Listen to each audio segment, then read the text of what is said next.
All right, let's see if YouTube is working for another live video here. All right, we'll give it a moment.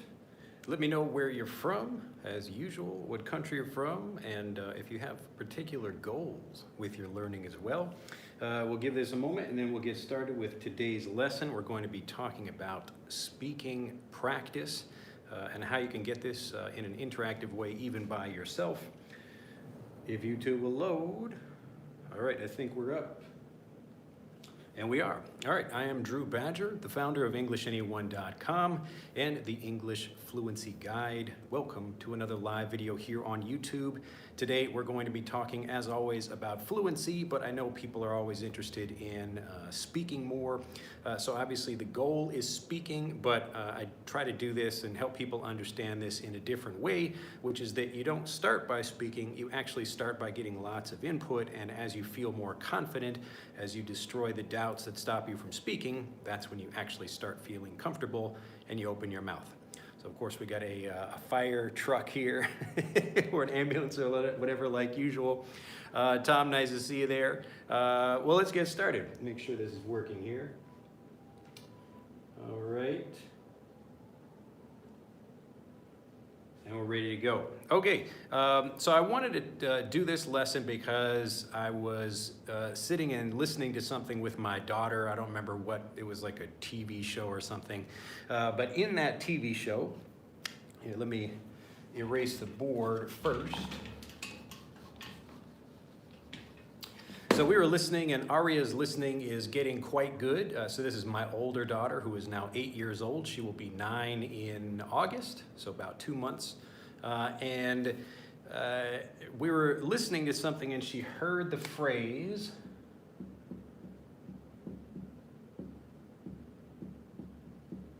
circle back, circle back.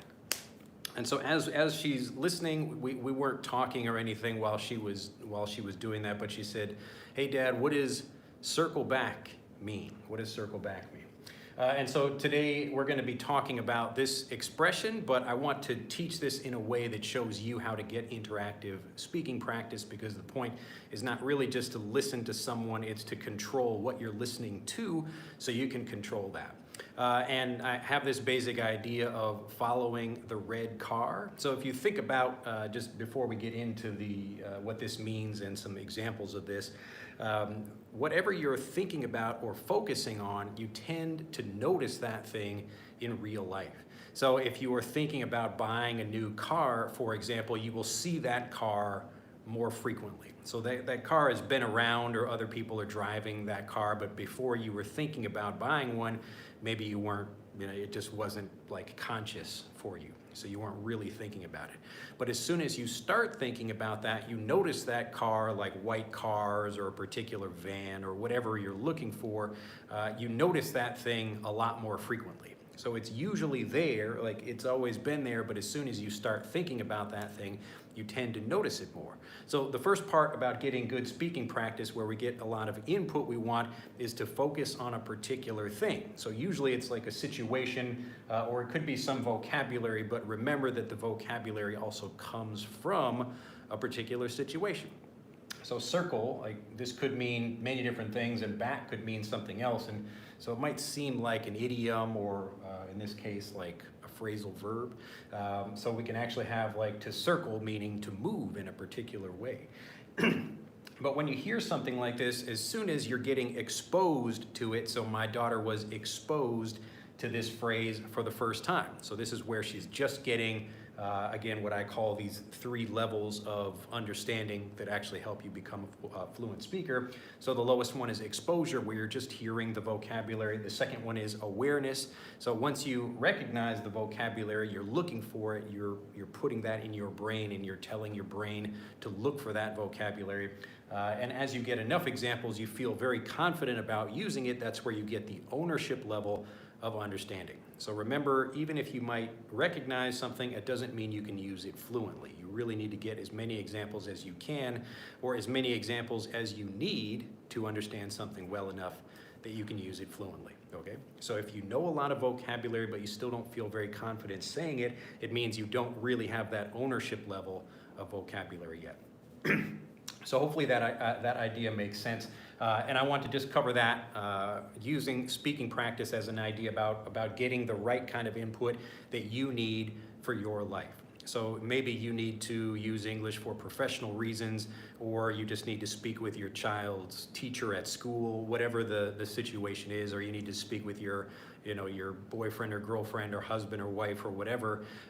You can focus on the particular vocabulary by looking at the situations when you would speak. So if, I don't know, let's say you do have like a fight, so you have an argument. So if you're watching movies and you start noticing, or you're again recognizing that same idea with the red car, where if you're paying attention for that thing, you start to notice it, you'll see lots of examples. So it's much easier to find the vocabulary you need if you tell your brain what you're looking for, okay?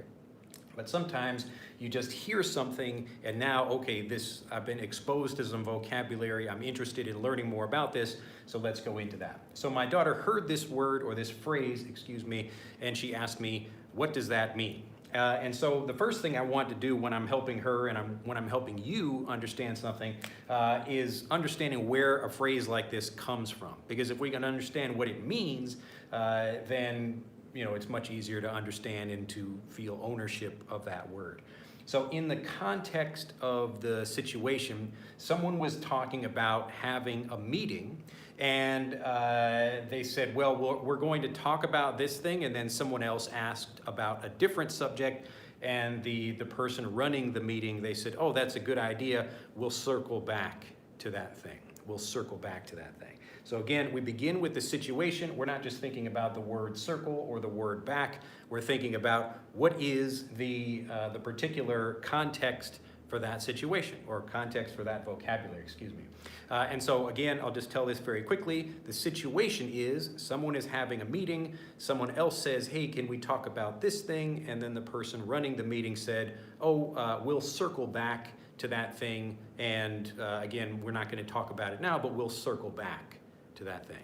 So even if you don't know exactly what this means, or you know the origin of it, for this situation, what do you think circle back means? Okay, now probably some of you know what this means already, but just from the little story, the little context you have, you should be able to understand the general idea of what circle back means. So this is what I was explaining to my daughter. First, I just wanted her to understand when people were using that. So we're listening to something, she hears the phrase circle back, that kind of jumps out at her. She says, oh, that sounds like an interesting thing.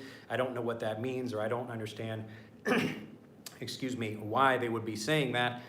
So they hear circle back, and again, the situation is, a person is, let me just have this is like the manager or whatever standing up over here, we'll put a tie on them.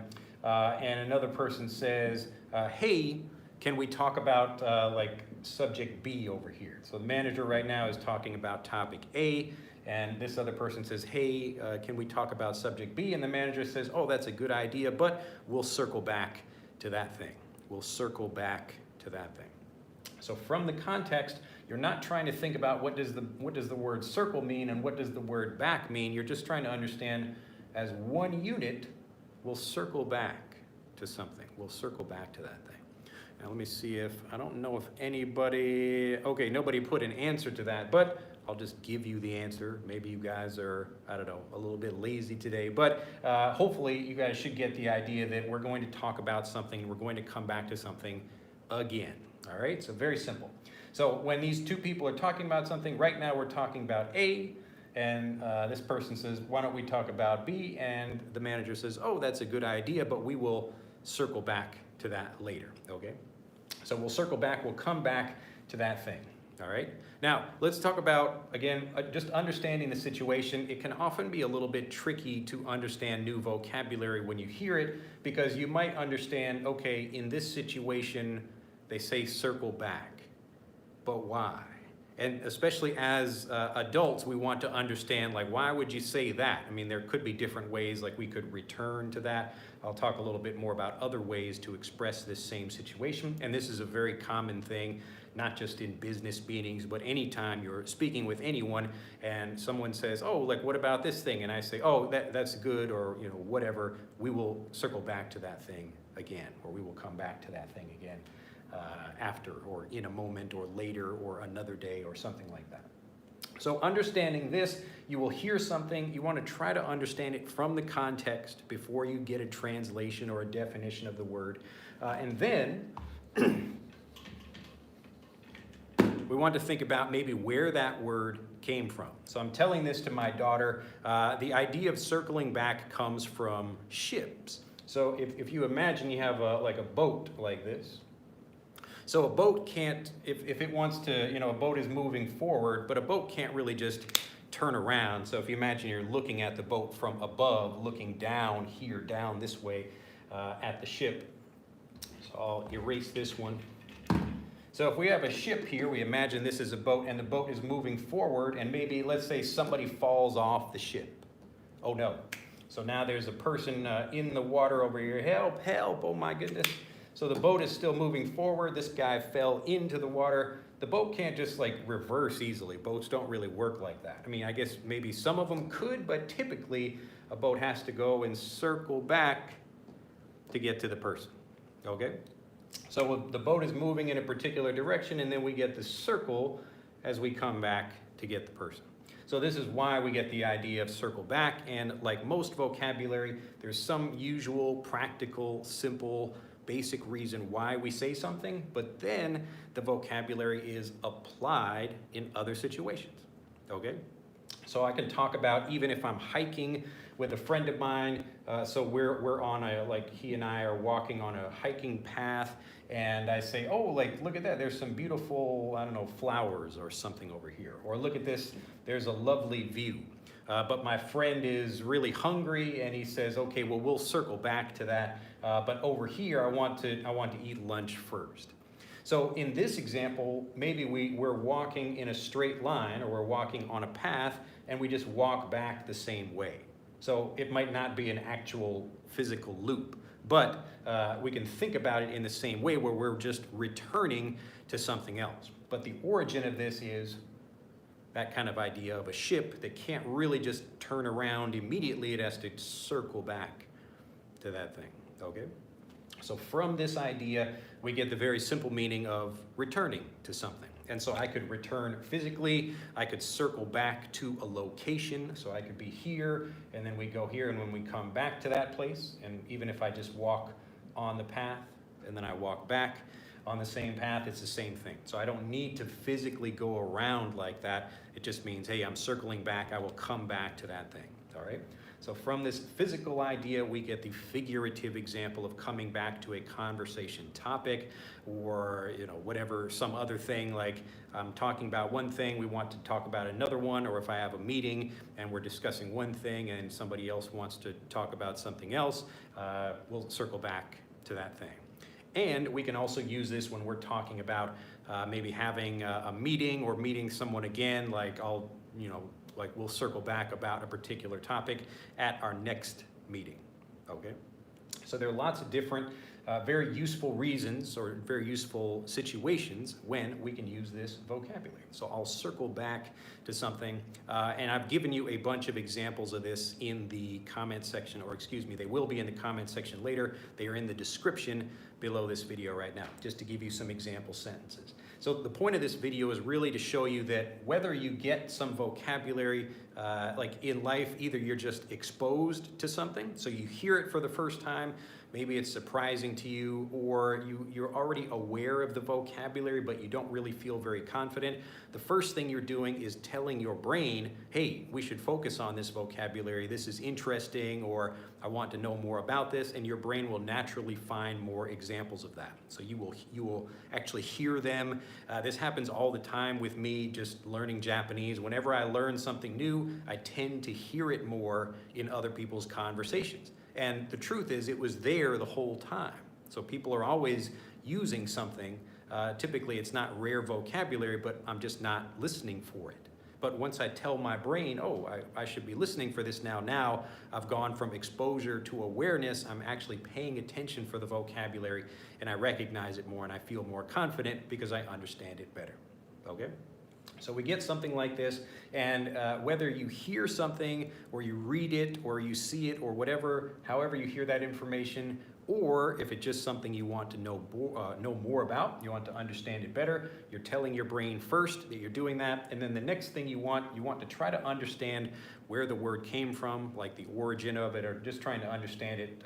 If you already hopefully understand it from the context, you should maybe be able to get some kind of better information about where the word came from. And I can do this with ChatGPT. I actually made a prompt for you to do this. So if you check maybe 3 or 4 videos ago, I made a ChatGPT prompt specifically to help you do this, okay? So if you go watch that video, in the description of that video, you will find the prompt. You can put that in ChatGPT when you learn some new vocabulary like this, and if there is some kind of origin, it will help you understand that through a story, like I've just done here, and it will help you, also give you a bunch of examples. All right, so we've got some kind of vocabulary. We want to understand it better, and then when we have more examples of that particular thing, the other thing, the next thing, really the last thing we want to do, just to make sure we understand something well, is to hear other vocabulary that we also might use in the same situation. All right, so we have the same meeting situation. A manager is talking and they want to talk about this thing, and another person says, hey, can we talk about this other topic over here? And the manager said, that's great, we'll circle back to that thing. We'll circle back. But what are some other things that a manager might say in that same situation? I'll just put these up on the board. I'll put some of them. I've also got other examples of these in the description below this video, just to make it very easy for you. But so if we have circle back, some other things we could use in this same situation, maybe we could just say come back. So we can come back to something. We don't necessarily need to think about like circling back, but that's the same kind of idea. So we'll come back, we'll circle back. If you can think of any, put them in the chat, and I'll see if those are correct or something that we would naturally use, but you can probably think of a few more yourself. Maybe we use revisit. Revisit. So you might revisit a topic, revisit something, or revisit a location. So if I'm traveling, again, same idea. I'm walking on a path with a friend of mine, and maybe we notice something. Oh, that looks very interesting. We don't have time to see it now, but maybe we will revisit. Maybe we will come back to that thing. Maybe we will have, maybe we will circle back to that kind of thing. All right, so Tom says circle back, never heard of it. So yes, this is actually a very common expression amongst native conversational English speakers. But again, you might not hear that because, as I always say, people can use different expressions in the same situation. And this is why it's important to understand this way, to get this kind of interactive vocabulary training where you're actually understanding the language better, and that's what helps you speak, okay? So as you hear lots of examples of circle back, and you hear lots of examples of other vocabulary you might use in the same situation, you will feel more confident about using it, okay? So we might circle back to something. So maybe someone, let's just say someone asks me a question. Right now I'm talking about this, and the question is about something unrelated. I can say, oh, that's a good question. We'll circle back to that, okay? Or we'll come back to that, or we'll revisit that in a moment. All right, we could say get back to something. We could get back to something as well. So the same kind of idea, we'll circle back, come back, revisit, get back to. These are all different ways of saying the same thing. Now, when you are speaking, maybe you just pick one and you have a particular thing that you use. It's simple, you feel comfortable and confident when you use it. Yeah, we'll circle back to that. But it's important to understand and be prepared for all of the other ways that other people might use, because other people say different things, okay? So we'll circle back, we'll come back, get back to. You could say return. We We could return to, so again, circle back to something or come back to something, revisit, get back to, return to. All right. Yes, you can Google amongst and among. You will hear people use both of those, among. But yes, they're basically the same thing. And then I've actually put a few additional ones in the description below this video, but you might like reconsider. Reconsider can be used in this way where we're going to talk about something again. Like we can literally consider it again. We can talk about that again. But reconsider can also mean to think about something in a different way. So maybe I choose to do one thing, but now I change my mind. I'm reconsidering. I think maybe I should not do something or I should do something else. To reconsider something. All right? So you notice like this is teaching you a lot of varied vocabulary. This is naturally varied review, but it's really just talking about one situation. Yeah, you could address something again, the same idea. So you could address something and then address something again, same idea. So we'll talk about something or we can talk about that later. So Evo says, what is this class about? Read the description to know more about what this class is about. But this is about understanding how you actually develop speaking. So in a typical speaking class, like what people would do is they would give you a word like circle back, and now we're going to repeat this word after me. You certainly can. It's helpful to repeat the word just so you can hear yourself saying it, try to pronounce it like I do. But it's actually more important to get lots of examples to really understand that thing first. Because if you don't understand it, repeating isn't going to help you, okay?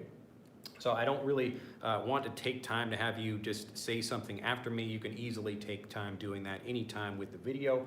But the more important thing is understanding how to learn. And if you want to get examples of vocabulary, if you hear something from a movie or TV show, you should go deeper into that thing to make sure you understand it. I spent maybe 2 hours yesterday learning one thing in Japanese.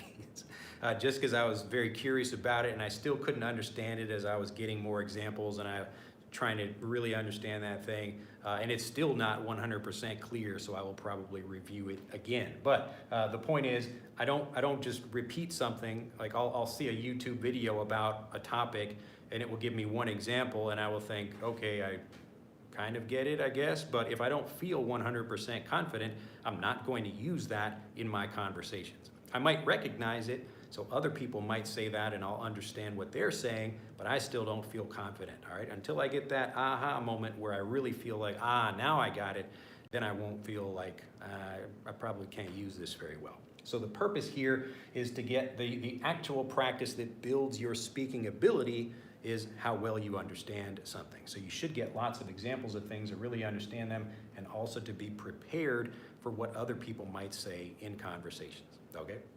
So I don't need to cover all of these things, and you could even take these and, you know, like if we revisit something, you can hear, oh, revisit can be used in this situation, but maybe it can be used in other situations as well. The point is to focus on something to really understand the vocabulary and how it's used in a particular situation, because this is how natives understand the vocabulary, okay?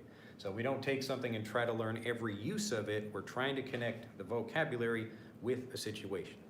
Okay, hopefully this makes sense. I'm going to go back and check comments, but this really, look at that, 23 minutes, amazing. We didn't need to take a long time. This is just, again, a quick story and showing you how to get this kind of training. And you can do it yourself. Obviously, this is the kind of thing we do in Fluent for Life, where we give you lots and lots of examples, different people speaking, so you're not just listening to one speaker, you get to hear different people speaking and hearing the vocabulary said in different ways, in different tenses, in different speeds. You really start to feel very confident about how to say things. And after you feel confident, that's when you start speaking. All right, so hopefully, especially for new people who watch the channel, I really want to make it clear that if you want to speak more, then you actually close your mouth and get more examples to understand something better first, all right? You can, if you want to, even if you don't maybe feel so confident or comfortable, you can just start speaking if you like, but it's a much better idea if you actually, I should just understand this thing better, and then I'll feel more confident about speaking, okay? So really spend time focusing on a particular thing. I like to just cover this in different ways in these different videos, but today we're focusing on this.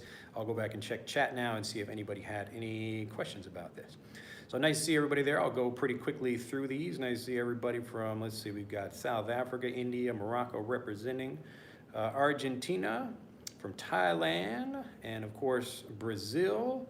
Hello from Georgia, USA. I am so, and it's a pleasure to be here. Well, welcome to the party. Pelba says, hello teacher, thank you for taking your time to teach us. God's blessing you. Well, I'm happy to be here. I enjoy teaching, and that's why I'm here.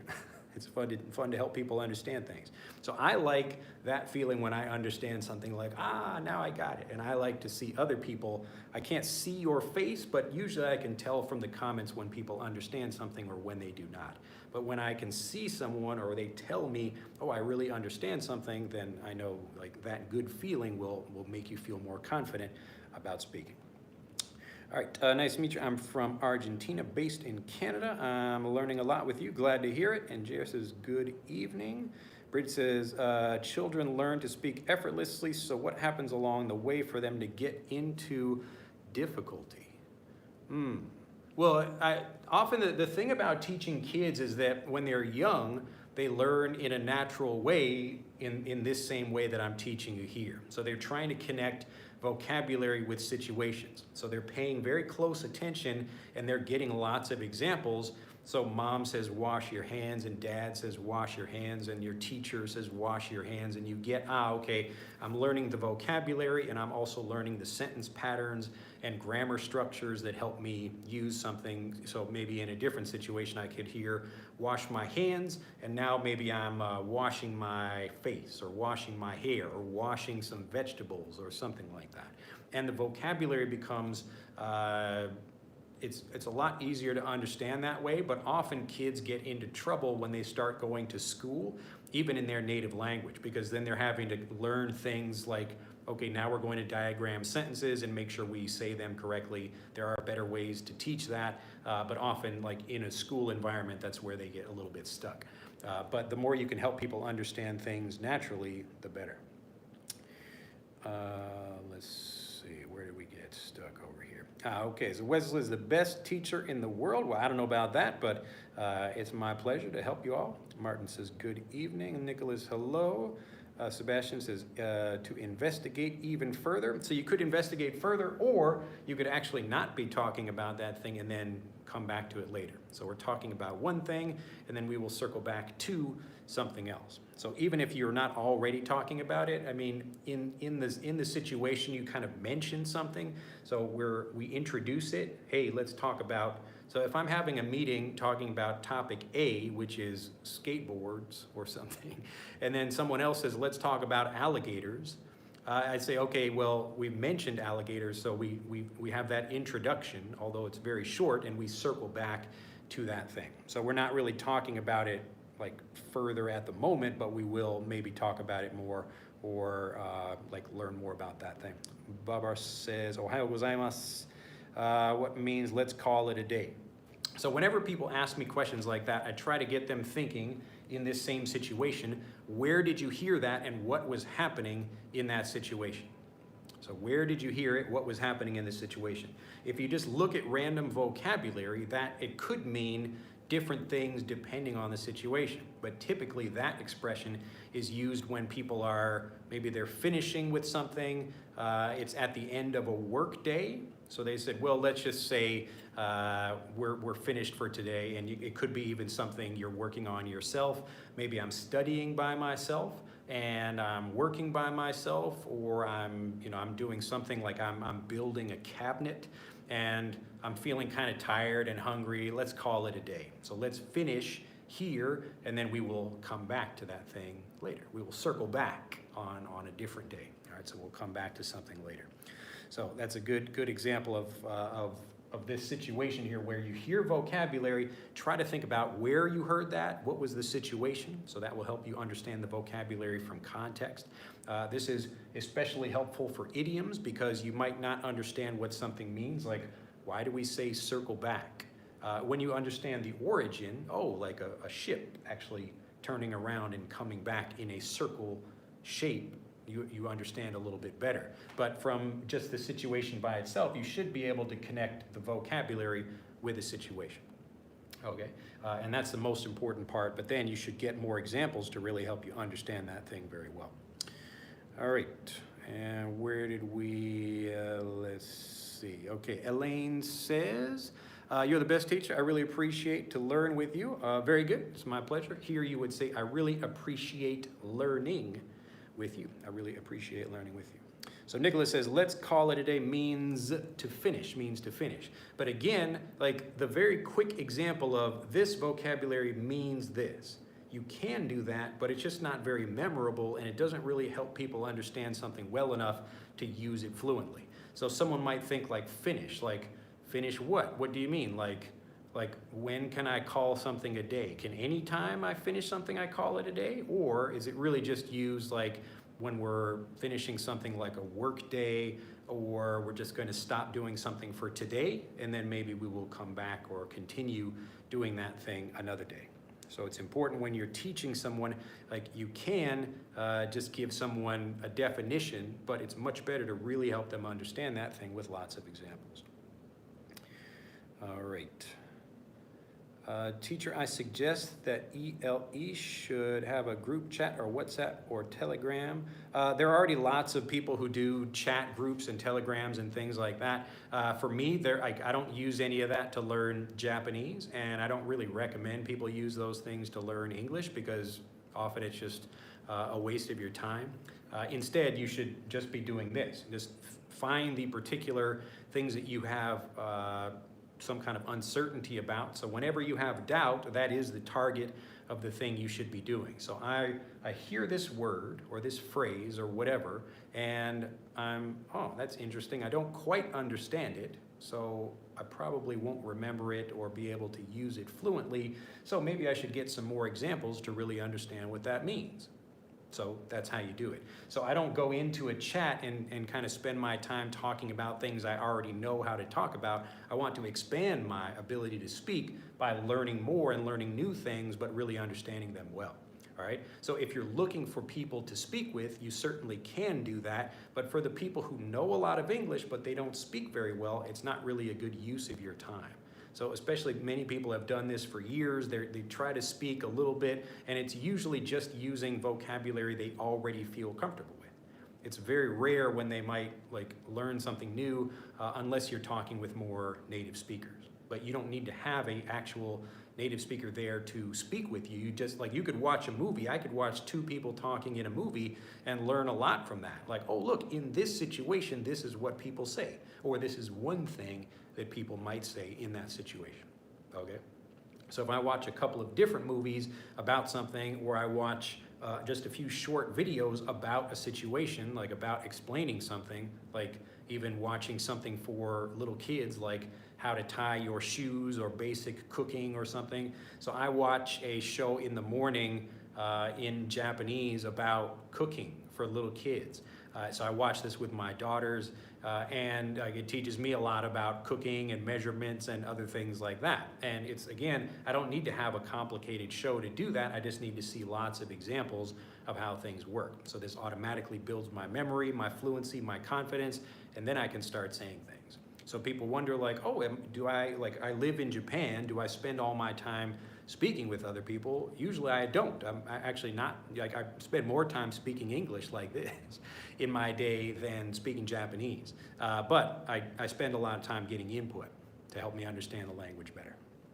And you can do this like this, what I'm calling interactive speaking practice, because I'm choosing what I learn with, and as I get more examples of things, then I feel more confident about talking about them. All right. Let's see. I think, okay, Elder says, how's it going, Drew? Nice to hear you this morning. Thanks, no end. It's my pleasure. And Adri says, I have one question interest. Firstly, greets from Brazil. Let's see. Do you know if native speakers understand a sentence grammatically incorrect, although the sentence is on a scale from 0 to 100 and the same sentence is 40% compressible? Or do you mean comprehensible? Do you know if native speakers understand a sentence grammatically incorrect, although the sentence is on a scale from 0 to 100. And the same sentence is 40%. You probably mean comprehensible there, but if you're asking me, like, do native speakers understand incorrect sentences? Yes, usually they do. And again, like the native speaker is listening to someone maybe who doesn't speak very well, or they just don't, maybe their grammar isn't very good. But we can kind of get the idea usually from the context or some of the words in a sentence. So if someone comes to me and says, bathroom where? Like, I'm not going to just say, well, I have no idea what this person is talking about. It's like, bathroom where? Like, I can get it, oh, okay, they probably need to go to the bathroom, and they're asking, where is the bathroom, all right? So if I said that, like, in Spanish, I'm like, el baño, donde? And I don't really know how to speak Spanish. If I just say some words like that, people would probably understand what I mean. Okay, so yes, like native speakers will usually make some kind of effort to understand, but again, that's like if they're being friendly with someone and trying to have a good relationship with them. But if you go to an interview for a job and you speak like that, you're probably not going to get the job. All right, so you have, the context is important for how you speak. Let's see, and Adria again says, do you think I should worry about this while I'm practicing my English? Well, again, in this situation, you're basically practicing by yourself. So you're getting lots of examples, but you can control what examples you get, so you really understand something well. So you don't have to worry about making mistakes in front of other people. It's just, let me make sure I understand the vocabulary well, and then I'll feel confident when I'm actually speaking in front of other people. Let's see, and Kadam says, what time is it in Japan? I don't know, check Google. Tom says, you just said, yeah, I answered that one already. Statch says, hello, for the first time from Poland on my way to work. Well, enjoy the program. All right, teacher, what, okay, I answered that question is about, what is a fracas? Really easy. Oh, that is a fracas? I don't know, what do you, really easy to understand? I don't know what that means. Tom says, Evo, every class from Drew teacher. Drew is a new knowledge. Yes, you would say you gain or you get new knowledge or new information. I think I'm understanding those are resources for a conversation. For example, I might say, can you repeat it? So to repeat something is a little bit different from this. And again, these are good questions to help you really understand something. So if we imagine, I'll circle back. If we imagine we're talking about topic A, so let's say I'm talking about, I don't know, tape. There we go. So tape, like, you know, like this kind of, here's like a little tape dispenser thing, piece of tape, like sticky tape. So if I'm talking about tape, and then someone says, could you repeat that? Then I'm going to repeat talking about the same thing immediately. So could you repeat that? But if I circle back to something, it means we're going to talk about tape, and then we're going to talk about, I don't know, boxes. And then after boxes, we circle back to talk about tape again. All right? So if I'm just repeating something, I might just say the same thing in that moment or right after that thing. And then we're going to talk about something else, and then, and then maybe someone says, oh, can we talk about tape again? So we circle back to talking about tape. And you see, like, we get that nice little circle round motion here talking about something. That's the idea. All right. All right. And let's see. Kenneth says, what do you think about IA to learn English? Oh, you mean AI, like artificial intelligence? Yeah, I think it's very useful. But I also found, like, in using it, that it often needs to be corrected, and I've talked about that. I talk about that in my video about AI. You should watch that. Also, to get the prompt in there that will help you understand. It will basically tell AI how to teach you like a native speaker. So if you watch that video. But I think it's useful, but you have to, you should know something about what you're talking about, because AI can make mistakes or do things that, like, it's not, I've found it's like if I'm trying to ride on the back of an elephant and tell the elephant where to go. And so the elephant is very powerful, and if I'm saying like, no, no, no, go that way, but the elephant is still moving in a different direction. So it can be hard to control, and you have to work with the AI to give it what you need. And Jorgil says, greetings, a yo-yo from India. Hello for the, oh, I got that one already. Let's see, thanks from Morocco, Colombia. I see, Tom, this is my second class. I'm a beginner in this language, and I'm fascinated. Greetings from Argentina. Yes, these live videos that I do are not really for beginners. You could listen to that, but you would probably have trouble understanding some things. So this is more for intermediate or advanced learners who already know a lot of English, but they just don't know it well enough to speak confidently. So that's why we're here. And so I like to give examples of where we're learning something and we really focus on it for a while to really understand that thing. So maybe we even learn this word, and then in another video we circle back to cover something again. So I tend to circle back to the same ideas, but try to teach them in different ways. How can I become fluent in English and got the level to teach this language? Well, that's another thing we're talking about here. You need to understand the language like a native in order to speak it fluently. And that means you need to think about it where you have no doubt about what you want to say. So if I keep hearing examples of things, I'm going to feel more confident about that rather than trying to learn something very quickly. I learn a whole bunch of words but don't really know them very well. So natives are not doing that. Of course, natives might hear some vocabulary or know some things, but not really know them very well, and then probably not use those, or if they do use them, maybe use them incorrectly in conversations. But it's more important to really eliminate the doubt that stops you from speaking. That's what we want to do. All right, hello from Brazil. Let's call it a night is used too. Yes, you could call it, say, let's call it a night, let's call it a day. Typically depends on when you're using something. So if I'm in the middle of the day, I work from 9 o'clock in the morning until midday, like 12 o'clock. I could say something like, let's call it a day, and we're just gonna finish here and I'll go do something else. So in that situation, I wouldn't say, let's call it a night, because it's not nighttime yet. So the point is like, well, let's just end it here. Let's stop here. Let's call it a day. So there are different ways that you might express something. But just be careful that we're not in the middle of the day and like, oh, let's call it a night. And people are like, well, what do you mean? It's not nighttime, all right? So let's call it a day. You could use that anytime, day or night, because it just means like the end of the work day or the whatever that thing is that you're doing. All right, Constance says, I have a good reserve of words in English, but I like to use a variety of words during a conversation, but can't remember them at the time, so the words I say are not rich.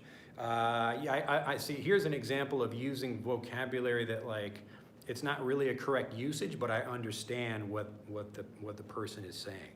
So yes, this is it's really the most common problem that people have, where they get to that awareness level, so they recognize a lot of information, but they just don't know it well enough to speak. So they still have doubts. It could be the pronunciation or whatever, but that's typically the reason why that happens. So if you have doubts about things, don't try to learn 1,000 new words. Focus on the vocabulary you already have. Learn to use it better, understand it better, and then you will use it more frequently and confidently.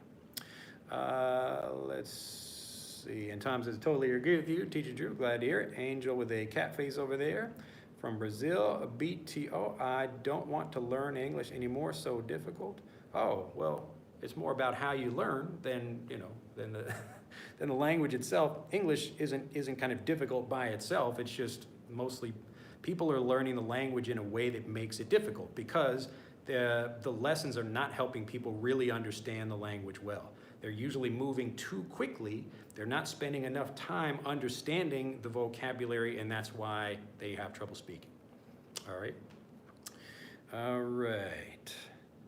Let's see, Keiko says, hi teacher, unfortunately I'm commuting right now, zanen, so I'll go back to this video and study later. Yes, Yoku. Yes, I will drink some water, yes.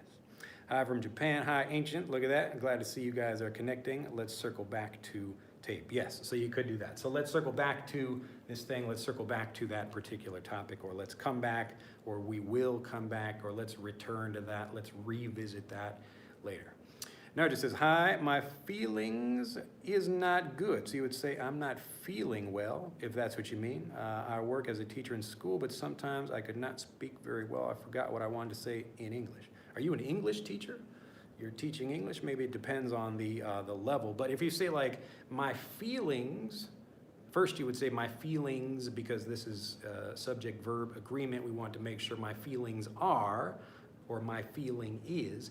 But this is different, like when we use the word like I'm feeling something, you could talk about how you physically feel, like my stomach hurts, or you could talk about the way you mentally feel about something as well. But just reading your example here and looking at your sad faces, I don't want to laugh at that, but I can tell you need more time with the language, and I would focus on particular things. Make sure you understand them really well before you're teaching other people, especially if you're teaching English. How a non-native will know if he is fluent in English? Well, if you know the language without a doubt and you can communicate with other people and you can understand, it's the same way you know if you're fluent in your own language or not. So English is not, it's not like a special mysterious thing, it's just a tool you use to communicate. And so we know if the communication is working because we get what we want, or we get what we ask for, or we're able to do what other people are asking. And you know, if somebody tells me something in Turkish and I don't know Turkish, then I know I'm not fluent because I don't understand what they're saying to me. All right, so like in those cases, the point is to understand something really well and remember your native language. You will learn new things in your native language all the time, and you become fluent in those new things as you understand them better. So culture changes, or now we have the internet. When I was a very young kid, the internet was not a thing. So if I walked around talking about, hey, the internet, or if I use like websites and things, and people are like, what are you talking about?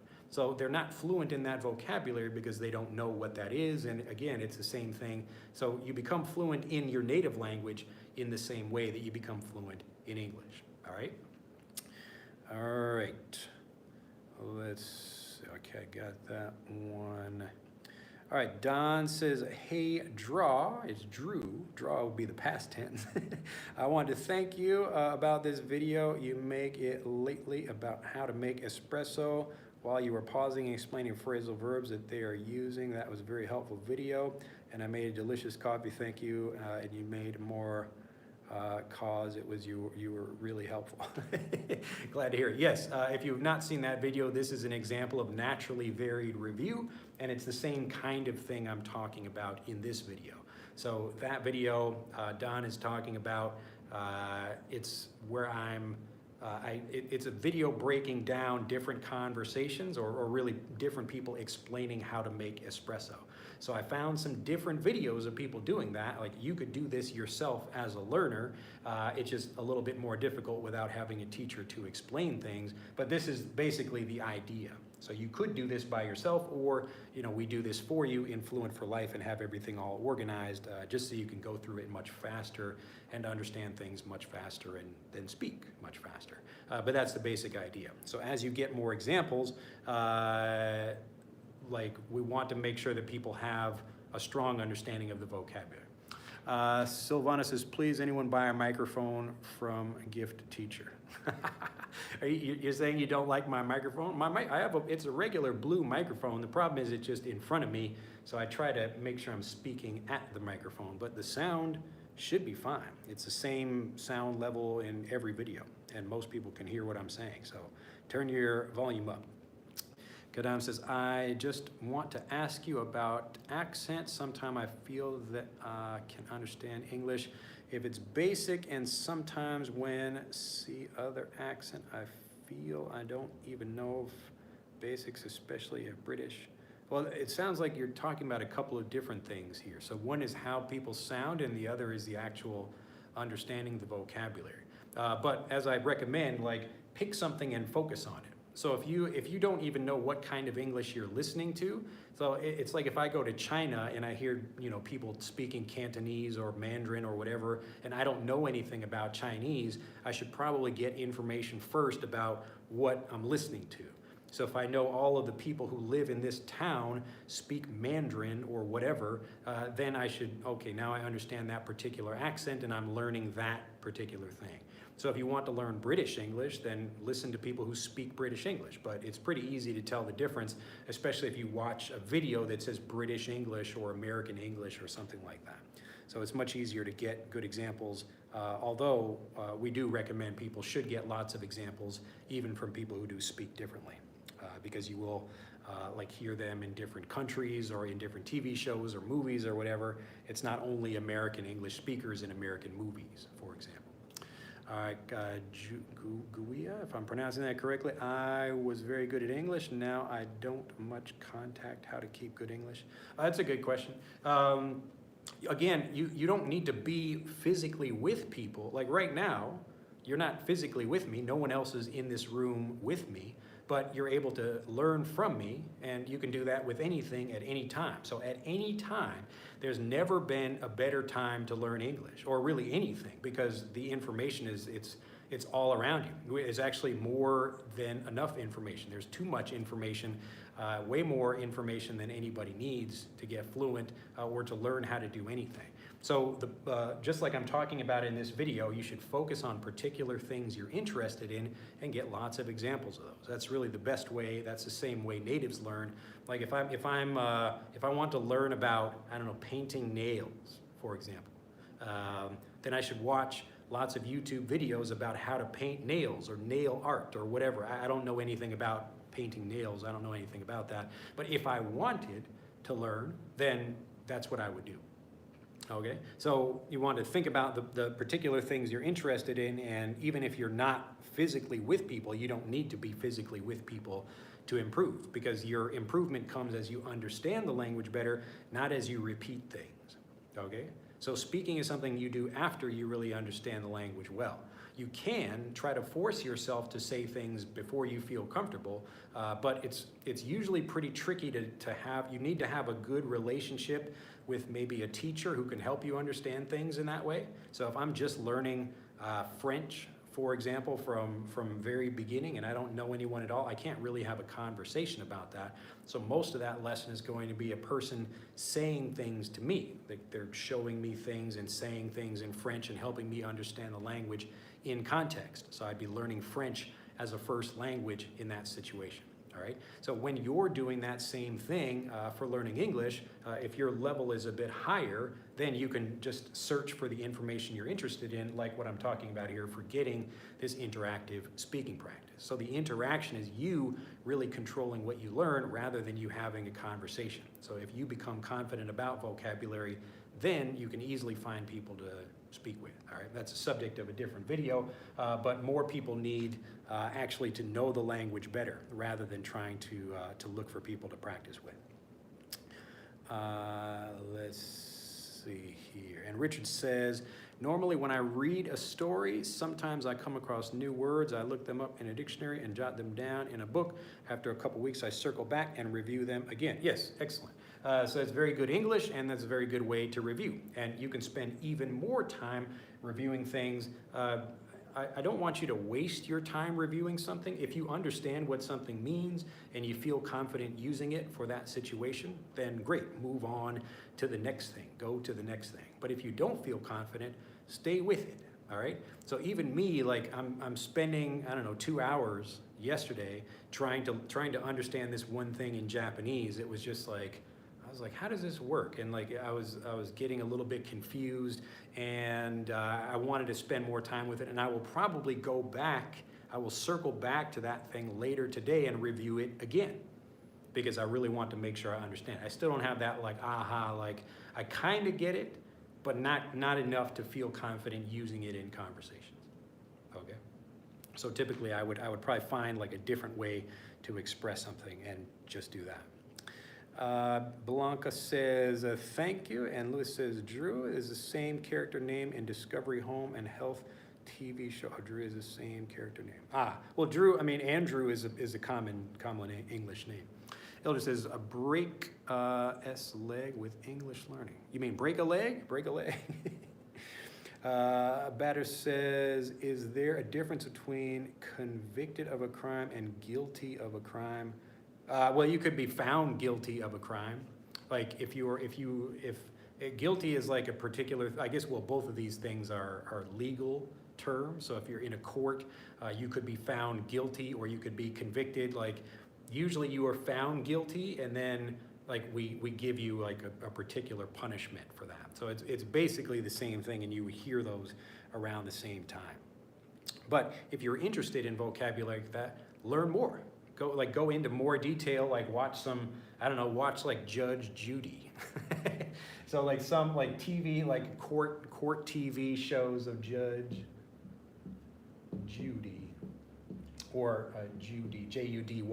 But there are lots of things like that, and probably even people talking about that on YouTube about things like, and then they would say you were guilty or you were innocent or you be convicted of a particular crime, whatever that is. Telescope says, or maybe Scope says, hi from Chicago, 10 years in USA. I know English, but not the way I want to. I can talk different topics, but not enough. Feel not comfortable sometimes. What can you recommend? I'm a truck driver. Oh, if you're a truck driver, I would listen to lots of examples. So you have like all day, just you're sitting in a truck and you get to listen to things. So I would get like a mix of different things. Like this is what we do in Fluent for Life. So you're like listening to different people saying the same thing or watching different people. I guess when you're driving a truck, you can still listen. It's a little less difficult if you can see people at the same time. So probably while you're driving the truck, don't do that. But I would recommend you listening to lots of different people talking about the same topic.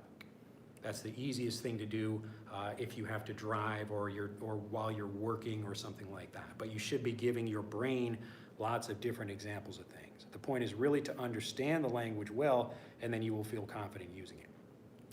Ella says, guilty, I am in love. Ashandi says, I make spelling mistakes, sir. How can I overcome this? Get Frederick, F-R-E-D-E-R-I-C-K,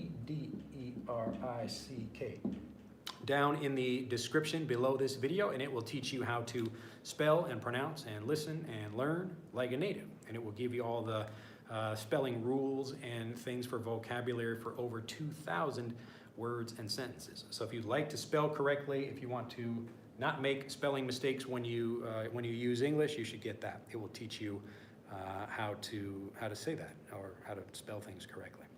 This is Whitesnake David Coverdale's song. I see. Rich says, normally when I read a story, sometimes I come across new words. I look them up. Okay, yeah, you got that again. Yes. So very good. Everyone looks like they're getting it, and look at that. Less than an hour for today. Amazing. Very good. All right, so hopefully just to give you a quick recap of this video, the point when you're trying to improve your speaking is actually not to speak. I would really recommend you spend more time really trying to get input, because even if you are talking with someone, it's what the other person says to you that really helps you understand the vocabulary better, all right? Especially if you have a good teacher who can explain things to you. But if you don't really understand and you're just trying to repeat things that you don't really know very well, you don't feel very confident, then you're probably going to struggle. So it's much faster, much easier to become a confident speaker simply by controlling what you learn, and you just think about what things you are struggling with or what doubts you have about vocabulary. Like me, if I'm unsure about how to say something or the pronunciation, then that's the thing I want to focus on. So it's quite easy. I get more information and I just stay with that thing until I get that aha moment. Sometimes that happens very quickly. Other times it might take a little bit longer. But if you don't give up, if you don't quit, you will usually get what you want. All right? Well, that's it for this video. This is, again, just a nice quick one for today, but hopefully this gives a good example, helps you understand some vocabulary. Maybe we will circle back to this thing again, but especially if you want to become a confident speaker, take more time with the vocabulary. You don't need to learn new things. Go back to the vocabulary you already have, learn to use it well, and you will become a more confident speaker.